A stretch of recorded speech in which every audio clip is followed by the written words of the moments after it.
Hello, this is Congressman Michael Burgess. It has been a busy week in Washington, filled with committee hearings and where we've been hard at work on your behalf. Here is a brief clip of my remarks in one of those crucial committee meetings where we focus on critical issues facing the American people. Director Cohen, thank you for being here today. Obviously your first time before this committee in your role as CDC director, but it's not your first time before this committee, your role as CMS in previous Congresses. Thanks for talking with us at the Doctors Caucus. We all share the goal of rebuilding the faith and trust in the CDC.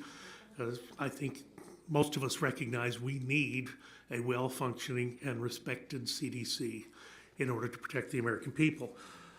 And you've shared some of your vision with us about how we travel that road, but one thing missing is to the degree that there's been self-reflection and decisions made as far as governance and how things work internally at the CDC. Are you free to speak on that?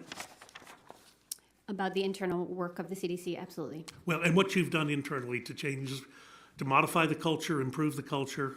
Yes, so this was work, I want to give credit, that started before I came on board as CDC director. They definitely have changed the structure of the agency to make sure it is more operationally focused, so it is more ready to respond. We've created programs like the CDC Ready program where we are training and keeping warm, ready responders who are trained and ready to be deployed if we would see any emergency.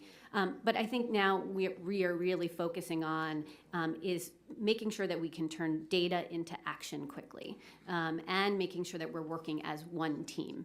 At CDC, there is a lot of fantastic experts, but often siloed in their disease states. Sure. Well, let me just ask you, because we are working on the reauthorization of the Pandemic All Hazard Preparedness Act, have you done an after-action report strictly vis-a-vis the CDC?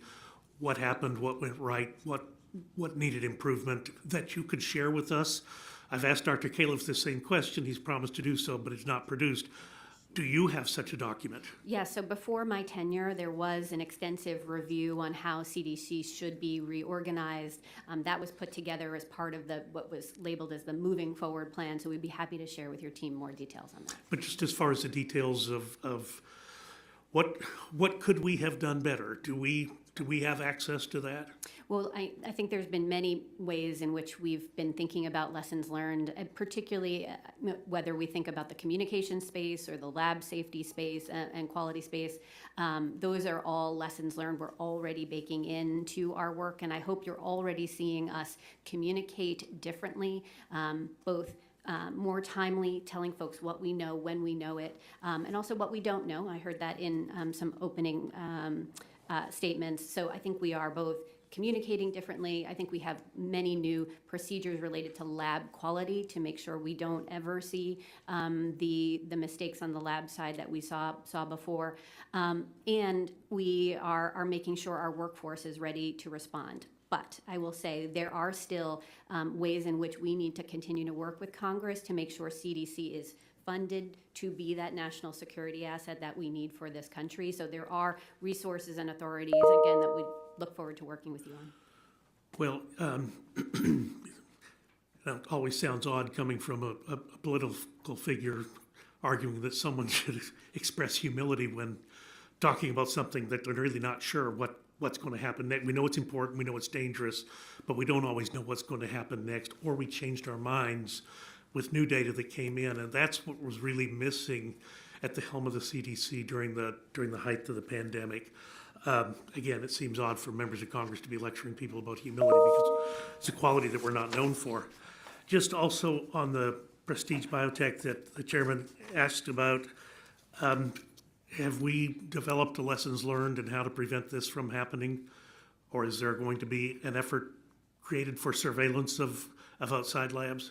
So look, we know we are in unprecedented times with more health threats, and whether those threats come from a lab, from an animal, from a weapon, we need to be ready. And that is exactly why CDC needs to be well-resourced and funded to make sure we are detecting those threats and that we are ready to deploy and respond. Yeah, but it's not the first time this has happened. We had this same here with Dr. Frieden many, many years ago. So it is something that requires some scrutiny. Let me just ask you, I've got the life expectancy increases produced by the Center for Disease Control. It talks about the increases in life expectancy would have been greater if not for the offsetting increases in mortality due to influenza, pneumonia, perinatal conditions. Can you expound upon the perinatal conditions that have contributed to that? You know, sir, I don't know that I could, but I'd be happy for our team to. If you will follow share up. that with us, that's important to me, and I'd like to see the follow-up on that. Absolutely, will do. Thank you, Mr. Chairman.